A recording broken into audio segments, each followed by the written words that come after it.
Hello, my name's Dan Dodds. I'm the principal attorney at the Dodds Law Firm in Surprise, Arizona.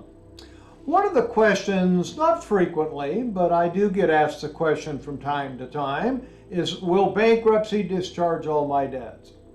Well, the answer is the vast majority of people, that answer is yes. But there are a few exceptions that if they apply to you, that specific debt, the court cannot discharge. So let's talk a little bit about what those non-dischargeable debts are. One is if you're paying spousal maintenance, and in some states they still refer to that as alimony. That's non-dischargeable. If you have a child support order, that's non-dischargeable. Typically, if you owe state or federal income tax, you cannot bankrupt that back for at least 3 years.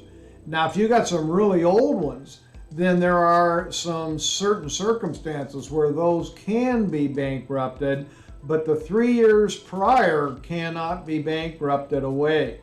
If you owe payroll taxes, you want to run a small business and you've got some employees, and you owe the state of Arizona payroll taxes, those are non-dischargeable. If you have student loans that are federally backed, you cannot discharge them. Debts that were the product of fraud, of knowing misrepresentation, or the debt occurred because of false pretenses, you didn't tell everybody the truth, those can be non-dischargeable. If you have caused willfully or maliciously caused someone to be injured and they get a judgment against you for that, those are non-dischargeable.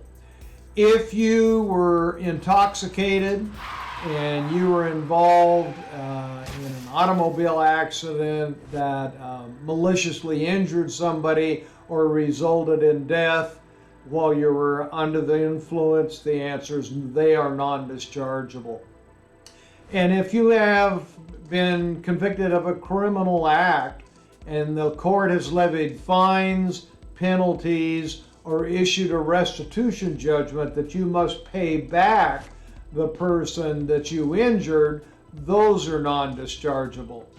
Now, lucky for you that are watching this, these are very rare. I don't think I see 1 out of every 75 bankruptcies we do that has even one of these, much less more than 2. But if you do have any of those 8 characteristics that I've described, you're likely to not see them be discharged. Well, I hope this information has been helpful to you. If you have any additional questions or you'd like to speak to me so that you have a better understanding of what bankruptcy can do for you and why it may be a viable option to help lessen your debt load, even if you can't eliminate all your debt load, I invite you to call my office, set a consultation, and I'll try and answer as many questions as time will permit us to do. Have a good day.